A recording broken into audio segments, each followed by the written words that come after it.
नमस्कार, मैं शिवानी रतूड़ी आर्यभट्ट टाइम्स में आपका स्वागत करती हूँ। बिहार के राज्यपाल आरिफ मोहम्मद खान ने 26 फरवरी 2025 को बिहार के राजभवन में प्रोफेसर सुधीर सिंह और हरीश रौतेला की पुस्तक भारत नवनिर्माण के सूत्रधार का लोकार्पण करते हुए भारत की संस्कृति और उसके ज्ञान के महत्व पर अपने विचार साझा किए। जी हाँ, उन्होंने कहा कि भारत दुनिया की एकमात्र ऐसी संस्कृति है जिसकी निरंतरता है और जो ज्ञान और एकात्मता के लिए पूरी दुनिया में प्रसिद्ध है। जी हाँ, राज्यपाल ने इस अवसर पर पुस्तक के माध्यम से नई पीढ़ी को महान विभूतियों से परिचित होने की बात की और विश्वास व्यक्त किया कि इस पुस्तक से हर किसी को प्रेरणा मिलेगी।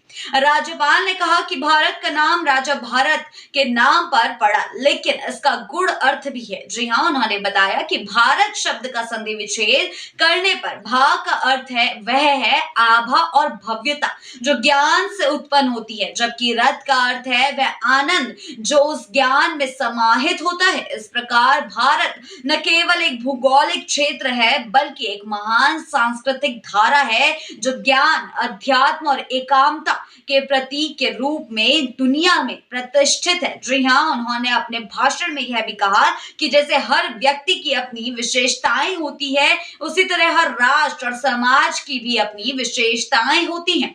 भारत की विशेषता ज्ञान है और यह ज्ञान हजारों सालों से भारत की संस्कृति और सभ्यता का अभिन्न हिस्सा रहा है। जी हाँ, राज्यपाल ने यह उदाहरण दिया कि जब यूरोप में पुनर्जागरण की शुरुआत भी नहीं हुई थी, तब भारत की सभ्यता को पहले ही ज्ञान की संस्कृति के रूप में पहचाना जा चुका था। यह भारत की संस्कृति की अद्वितीयता है को दर्शाता भी है। जी हाँ, जो समय की कसौटी पर खरा उतरती आई है। राज्यपाल ने आगे कहा कि भारत दुनिया की अकेली ऐसी संस्कृति है जिसकी निरंतरता बनी हुई है, जबकि अन्य प्राचीन संस्कृतियों के केवल अवशेष ही अब बच पाए हैं। जी हाँ, जो वर्तमान में शोध और अध्ययन का विषय बन चुके हैं। इस निरंतरता के पीछे कोई विशेष कारण है जिसे समझना बेहद जरूरी है। उन्होंने बताया कि स्मृतियां जो मानस से उत्पन्न होती है वह लंबे समय तक चलती हैं, जबकि शक्ति और सत्ता से उत्पन्न स्मृतियों तक एक निश्चित अवधि तक ही जीवित रहती हैं। यह विशेषता भारतीय समाज की है जो अपनी सांस्कृतिक और ज्ञान परंपराओं को पीढ़ी दर पीढ़ी जीवित रखता है और उसे समाज के लिए उपयोगी बनाए रखता है। राज्यपाल आरिफ मोहम्मद खान के इस बयान ने भारतीय संस्कृति की अमूल्यता और ज्ञान के निरंतर प्रवाह को एक नई रोशनी दी है। उनका यह बयान न केवल भारत की ऐतिहासिक धरोहर को मान्यता देता है बल्कि यह भी दर्शाता है कि कैसे एक राष्ट्र की संस्कृति और सभ्यता का निरंतरता के साथ अस्तित्व उस राष्ट्र की शक्ति और उसकी विशेषताओं का प्रतीक होती है।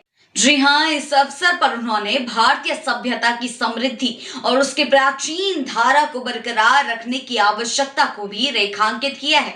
राज्यपाल के इस बयान ने यह स्पष्ट कर दिया है कि भारतीय संस्कृति केवल एक ऐतिहासिक नहीं बल्कि एक जीवित और विकसित हो रही धारा है जो ज्ञान, एकात्मता और सहिष्णुता की दिशा में दुनिया के लिए एक आदर्श प्रस्तुत करती है। जी हाँ, भारत दुनिया की अकेली ऐसी संस्कृति है जिसकी निरंतरता है और इसका कोई कारण तो होगा। आरिफ मोहम्मद खान ने कहा कि जो स्मृतियां मानस से पैदा होती हैं वे लंबे समय तक चलती हैं, लेकिन जो स्मृतियां शक्ति और सत्ता से पैदा होती हैं उनकी उम्र की एक अवधि होती है। मानस से पैदा होने वाली स्मृतियां समाज के लिए उपयोगी बनी रहेंगी, वह कभी खत्म नहीं होती।